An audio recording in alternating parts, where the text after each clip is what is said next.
Naannoo Tigraayitti namoonni 1424 saree maraatteen ciniinamanii namoonni 7 du'uun gabaafamee jira. Inistituutiin Fayyaa Hawaasaa naannichaa akka beeksisetti naannoo Tigraayitti namoonni 1424 saree maraatteen ciniiname namoonni 7 lubbuun isaanii darbee jira. Daayirektarri olaanaan inistituutichaa Dr. Haayiloom Kaasaay akka ibsanitti Tigraay naannolee dhibee sareetiin irra deddeebiin miidhaman keessaa tokko yoo taatu aanaalee 25 keessatti namoonni 1424 ciniinamanii namoonni 7 du'uu ibsan. Inistituutichi sareewwan karaarraa badan talaaluu fi dhabamsiisuurraa eegalee hojii guddaa hojjetaa jiraatus ammas lakkoofsi namoota dhukkuba saree maraattiin qabamanii dabalaa akka jiru daayirektarri olaanaan kun dubbatanii jiru. Akkasumas weerarri pooliyoo aanaalee naannichaa 2 keessatti mudate duula talaallii pooliyoo Inistituutii Fayyaa Hawaasaa Itoophiyaa, Ministeera Fayyaa fi dhaabbilee michuu waliin ta'uudhaan geggeeffameen guutummaatti to'atamuun ibsamee jira. Weerarri biraa yeroo baay'ee abbaa sangaa jedhamuun kan beekamu kan namaaf bineeldota miidhee aanaalee naannichaa 40tti babal'ate namoonni 1269 qabamanii namoonni 10 du'uu kan himan daayirektarri kun bineeldonni hedduun dhukkuba kanaan du'aniiru jedhan. Weerarri naannichatti mudate sababoota adda addaa qabaatus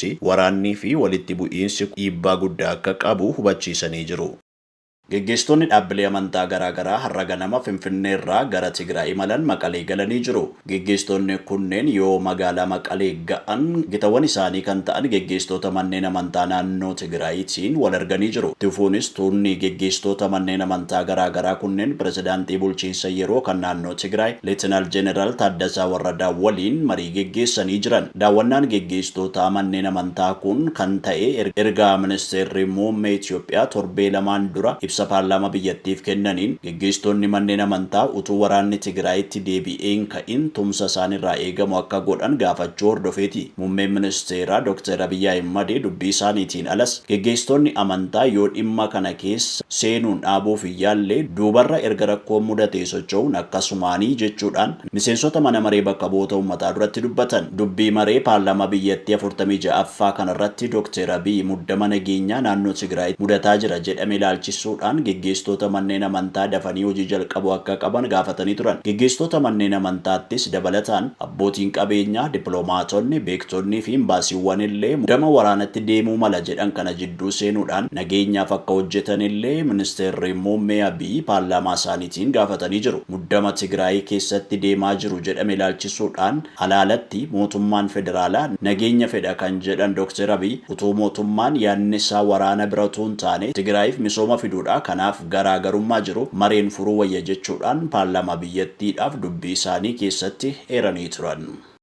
Filannoon mana maree majliisa aanaa hagayya 9 haga hagayya 11 2017tti masjiidota guutuu biyyattii keessatti akka geggeeffamu boordiin hojii raawwachiiftuu filannoo bara 2017 mana maree waliigalaa dhimma Islaamaa Itoophiyaa beeksisee jira. Galmeen filattootaa filannoo majliisaa dilbata adoolessa 13 2017 xumurama. Dura ta'an hojii raawwachiiftuu boordichaa Dr. Abdullaziz Ibrahim ibsa miidiyaaleef kennaniin hojiiwwan filannoo fi filannoo boodaa boordii kanaa raawwachaa jiraachuu ibsanii jiru. Filannoo majliisaaf galmeen filattootaa dilbata adoolessa 13 2017 akka xumuramu eeranii hawaasni musliimaa guyyoota hafan keessatti masjiida naannawaa isaatti argamutti akka galmaa'u waamicha dhiyeessanii jiru. Filannoo damee aliimootaa, hayyootaa, hawaasa hojjetaa, dubartootaa fi dargaggootaa irrattis akka geggeessu eeranii jiru. Boordiin hojii raawwachiiftuu filannoo qajeeltawwan haqummaa hirmaannaa fi hunda hammate hordofuudhaan hawaasni musliimaa hirmaannaa akka cimsu waamicha dhiyeessanii jiru.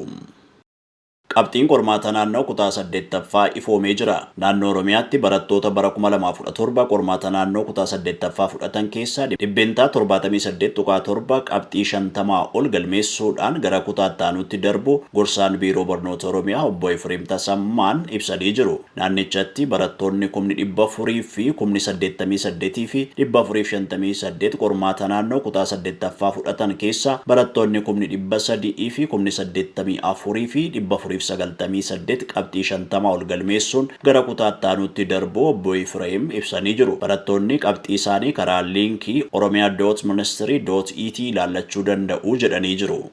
Ertaalleetti dhiyeenya bakka garaagaraa afuritti volkaanoon dho'u waajjirri turizimii naannoo Affaar beeksisee jira. Naannoo Affaaritti volkaanoo ho'aa bakka Ertaallee jedhamutti uumamee jirutti dabalataan fageenya kiiloomeetira 15 keessatti bakka garaagaraa afuritti volkaanoon dho'u waajjirri turizimii naannoo Affaar beeksise. Miidiyaan biyyaalessaa EBC waajjiricha hubeeffachuun akka gabaasetti dho'iinsi volkaanoo haaraan arfan guyyaa kaleessaa kibxata eegalan. Daayirektara beeksisaa hawwata turizimii naannichaaf misooma gabaa kan ta'an obbo Abduu Ahimad yaada EBC'f kennaniin volkaanoowwan haaraan kun kan dho'an Ertaalleen bal'atee jigaa deemuu isaatiini jedhanii jiru. Battala volkaanoon kun dho'anitti turistoonni Israa'eliif Jaappaan bakkichatti dhiyaatanii akka turan himanii jiru. Miidhamni turistootaa fi hawaasa naannichaarraan ga'e akka hin jirres himanii jiru. Ammoo turistootatti raajii ta'eeraa jedhan. Iddoowwan afuritti volkaanoon dho'ee yeroo fagoorraa ilaalamu aara qofa fakkaatus keessi isaa ibidda akka ta'e dubbatanii jiru.